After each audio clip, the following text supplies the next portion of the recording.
Hey, I'm Taylor Momsen from The Pretty Reckless, and you're watching Total Uproar TV.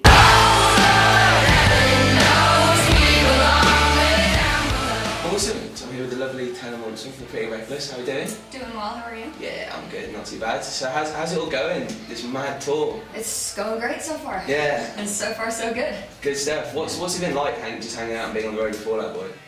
It's been really easy. They're really nice guys. They put on an awesome show. No complaints. Yeah. Great. Oh, good stuff. So I mean, you're basically gearing up for going to hell, basically. How was that for you? Album number 2. Great and terrible. I mean, we wrote everything before we go to the studio. I don't write in the studio. Everything's written on acoustic guitar. This record's much more stripped down than Light Me Up was. Because when we wrote and recorded Light Me Up, we hadn't toured yet, but we played it live as a band. So it was done in the studio, so it was a lot of production. And then when we go out on the road, we don't play with tracks, so it was, okay, now how do you take this from the studio version and strip it down into a 4-piece band? Yeah. And we had to essentially kind of rework everything, and this record, we kept that in mind, because after touring for 2.5 years, we kind of became a really tight unit, so this record, I think, represents what we sound like as a live band much, much more than Light Me Up does. It's definitely an evolution. I mean, you can hear it. That's awesome. So I mean, like from your point of view, when you're performing these songs live, do you kind of feel a little bit more stronger now that you got album number 2, like sort of under your belt, and it's like you got a little bit more to back yourself on? Well, it's just more. I mean, it's fun to have a bigger arsenal of material. That's the biggest thing, and also like I wrote the first record when I was 14 and 15, and I wrote this one when I was 19, 20. So there's definitely it's older, it's more mature, and I think we kind of really honed into our sound on this record. It's mental. I mean, you do have a little bit of a crazy life, don't you? Like in comparison to some people who do the 9 to 5s. Like it's definitely different. Absolutely. I mean, like you started off with the acting, and like you know how Jared Leto like kind of crosses back and forth between his music and his acting. Is that something you'd ever consider doing, or is it just are you now solidly into the rock? Yeah, it's all music. Music was always kind of where I was. I mean, it's always what I was doing, I just no one knew about it. And you can act in a commercial at 3, but you're not putting out a record at 3. Yeah, absolutely. So, I waited till I had written a records with the material that I wanted people to hear, and found the right people to work with, right musicians, right band, right producer, all that shit. And when it finally clicked, it was like, okay, quit, I'm out, let's go. We're going on the road. That's amazing. So I mean, in terms of The Pretty Reckless itself, you got yourself a really huge following, kind of like just like that from the first record, like people just fell head over heels with you. It is, you never know what to expect when you put out music into the world, so I mean, it was definitely a surprise, a pleasant one. People responded so well, I think. The goal of writing songs is to write something that is honest and good and raw and can connect with people in some way, and we seem to have done that so far. So that's the greatest compliment you can get as an artist, is when people respond to your music and actually seem to understand it. Absolutely. I mean, when the kids are singing their hearts out of the show. It's great, and they sing every word to every song, not just the singles. That's what's the coolest part, is that they really listen to the records, like from front to back. They know all of it. If they just like hear one song and go, oh, let's check it out. Like they really delved into it, and they're there for the music, and that's all you can ask for. So it's all just sounds like something's going right, isn't it? Yeah. When they're singing the album tracks as well as the singles. Yeah, it's fucking awesome. Yeah, that's cool. So I mean, in terms of what you got coming up over the future, we've got the records going on, the main focus at the moment. What are your other plans for 2014? What have you got on the cards? Lots of touring. We're touring the world. We're coming back to UK and Europe and doing all the summer festivals down the road, and getting leads out of Right and all that. And a bunch more that probably haven't been announced yet. And then we're going everywhere: South America, Asia, Australia, back to the States, everywhere. So that, and then do the whole thing again, maybe a record, the cycle continues. Yeah, exactly, refresh and repeat. Yeah, exactly. I mean, with all this touring, do you still get enough time to sort of have a cheeky night out and have a little bit of a party and a drink? It's not really, to be honest. Everyone's like, you get to go you tour the world, and you see it all. You see it all from a fucking plane or a car or dressing rooms, venues, hotels. You don't really get to see it a lot.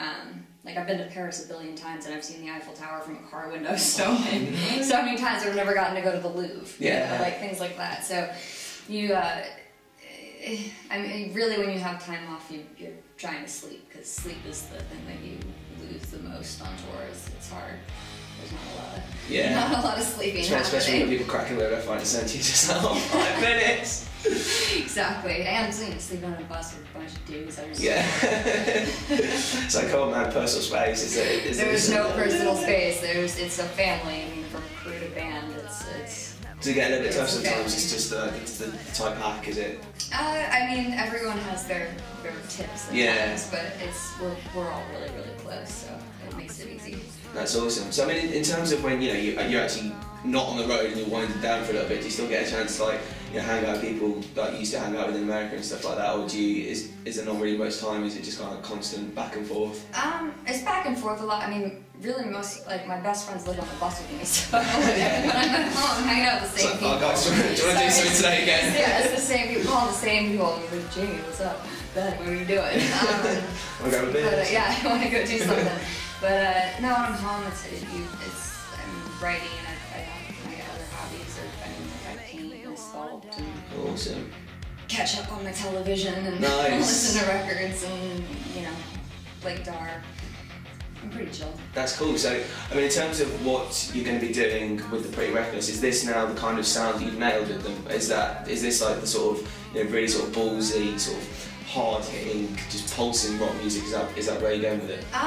Well, I think, this record has a lot of dimension to it as well, and it's definitely heavier than Light Me Up. When you take out all that production, there's nothing left to do but turn up the guitars. Yeah. So it just naturally got heavier, but there's a lot of levels to it. There's acoustic stuff, and I try not to write with any boundaries or for anything. Like, I write for myself, and I hope people like it. You know? It's just honest. So it's just honest. So the song dictates the production of it. So if it's meant to be an acoustic song, because I write everything on acoustic guitar, so it all starts there. And the motto is that if you can play it from front to end on an acoustic and it's good, okay, then it's time to take it to the next step and bring in the band.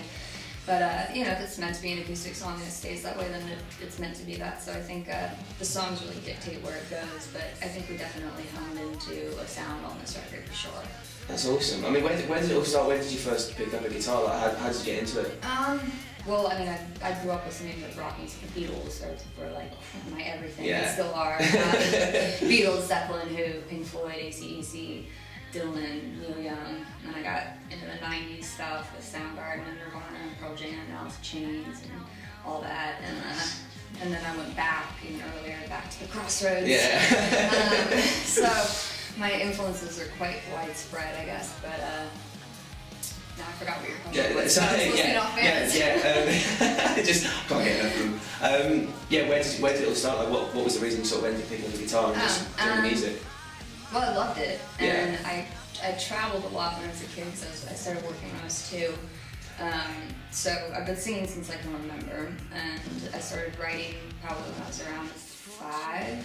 Yeah. And then my notebook kind of became my best friend. Do you still have those notebooks? Just I have literally an entire storage unit full of notebooks. There's so many of them. Probably never get read again, but there's a lot. And then I picked up the guitar. I started on piano, so I played piano and guitar, but I picked up the guitar probably around 6 or 7. Nice. Just loved it. That's awesome. I mean, what you should do if the Pretty Reckless ever running low on material, just bring one of those out to the studio and just be like, guys, I wrote this one as forward. Throw it out there. I just throw it out there. Literally, you could open a book and it's all right there. But I like to write currently. That's crazy. That's awesome. So I mean, in terms of the music and sort of the inspirations that you listen to, from you now to be now playing stages like Download and Reading and Leeds with some of these bands that you're growing up listening to, is it just a little bit crazy? Yeah, it's awesome. Yeah. The last time we played Download, it was great. I think it was 2011. Yeah, two years ago. And it was pouring rain, and the audience was awesome. And the fun thing about those festivals is that we don't really have that in the States. They're kind of starting it now to try to catch up to Europe with the festivals. But what's fun is that you get to play to, it's not just an opening act where it's someone's specific audience, it's just people who love music and are there to hear music, so whether they know you or not, like, they're there to enjoy, so it's fun, but it's very pleasurable to play to an audience like that. And we've been really lucky with who we've gotten to play with. I mean, from, like, we've gotten over from Guns N' Roses, Marilyn Manson, Evanescence, System of a Down, and Fall Out Boy. I mean, the list goes on and on and on, and it's pretty sweet. That's awesome. Play with Foo Fighters, got to play with BDI, I'm a massive Oasis fan. Matt Leon, he's wicked cool. So the festivals are fun. One of his t-shirts or one of his jumpers? What the pretty stuff? I fucking love his jackets. Our guitar player Ben wears his jackets all the time. Nice. So you were there just like, ooh. He's like, hey, look at, I'm wearing it right now. Got it. Yeah, no, it's really cool, and they're fun because you get to. It's not so segregated. It's just, you know, backstage, just a bunch of bands hanging out and most people, so you get to meet people that you never thought you'd meet, you know. Like I got to meet Paul Weller, and it's pretty, I mean, I'm also a Jam fan, so it was, it's cool. I'm really good friends with his son now. That's awesome. Yeah, so it's... Hanging out having a jam sometime, maybe. Having a jam. Hey. I want to cover that as entertainment. Yeah. My final question basically is what I find really interesting about the Pretty Records as a whole is your stage show. Because I mean, when you go out on stage, it's not only just the whole band setup, but also your general appearance on stage. I think it's like also like one of the most bold sort of independent female images that's probably going in rock music at the moment, and that's sort of spreading a message to the fans. Is that something from the outset that you're very confident about doing, just going out on stage and just being like, this is me, and yeah, because I'm here. I mean, there's no like pre-show ritual or anything. Most I do is, you know, get dressed, and put on some makeup, but it's walk out and turn up and play, and it's awesome. But yes, I mean, as far as clothing and stuff, I think, you know, fashion and music have kind of gone hand in hand since the beginning of time, from, you know, the Beatles to, you know, with the haircuts, to, you know, the Hendrix to Zeppelin to, you know, whoever. So it's kind of, you know, it's all a part of self-expression. You know, it evolves as well as the music does. That's awesome. Taylor, it's been an absolute pleasure talking today. Thank you. And, best of luck with the show, so I can't wait. Sweet.